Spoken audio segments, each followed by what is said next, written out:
let's talk about it. The single biggest loss of life for Canada going back decades. Where are we now just in terms of our approach to the situation in Iran? What do you need to find out?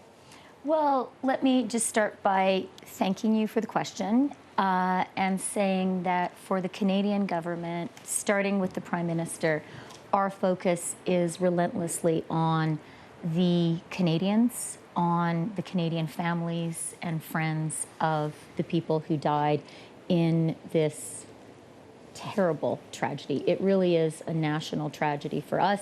And these were amazing people. So many of them contributed so much to communities across the country.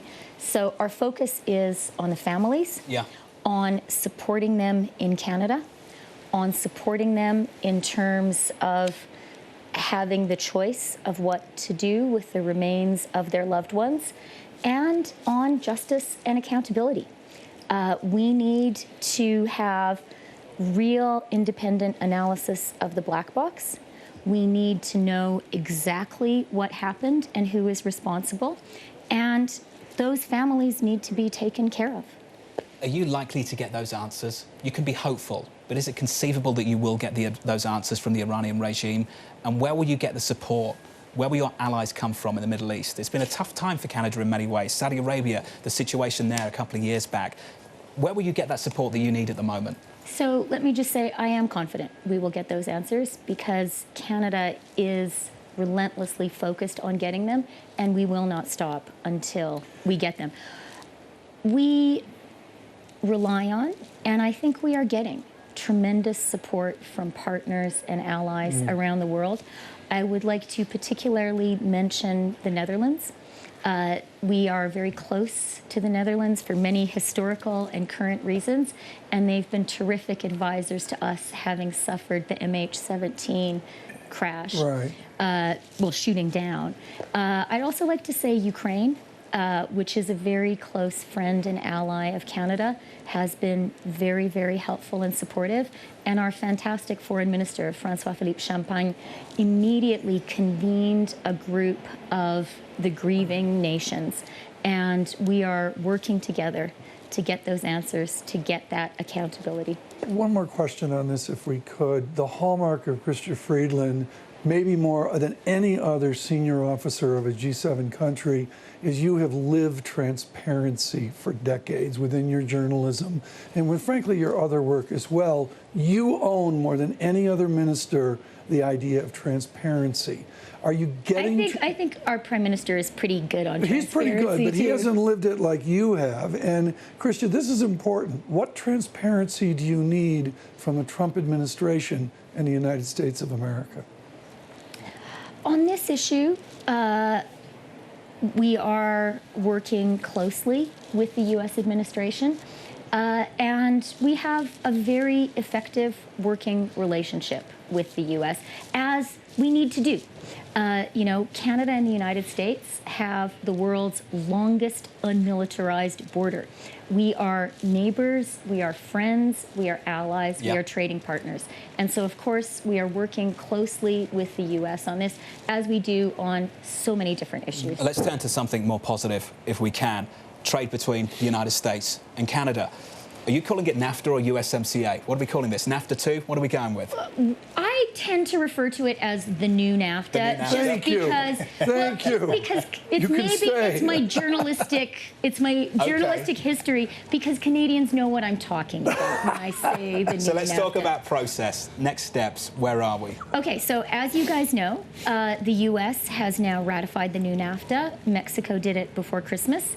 And the top priority of our government, we just had an election in the fall. Parliament is just coming together.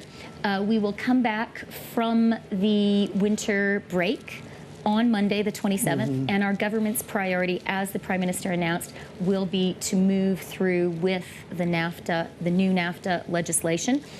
We need to get this done, and we're going to work very hard to do it.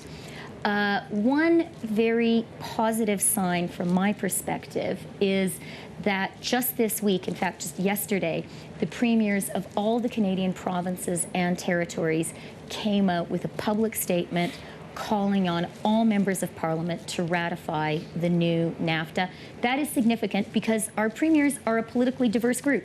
There are some conservatives there, there's an NDP, there are NDP, there are liberals, and the fact that they have come out together and called on Parliament to ratify this, I think speaks to the fact that Canadians understand how important this agreement is.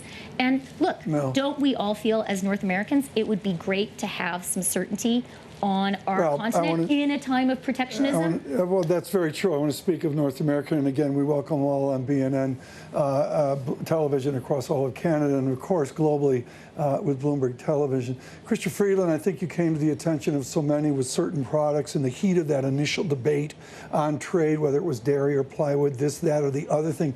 Give us an example of a new NAFTA product. You are expert in this. You've moved on to more senior duties, but give us an example of one product across that border within the new NAFTA, something that's changed. Something, an actual physical thing or elements of the new NAFTA? I'll leave it to you, a thing or an element. Let me tell you a couple of the things that I think are so important in this agreement. Probably the most revolutionary element is what we have done on labor and on protection for workers across North America. And I do want to give a lot of credit to Ambassador Lighthizer for his work on this, and also to Mexico and to President Lopez Obrador, who really does believe in labor rights.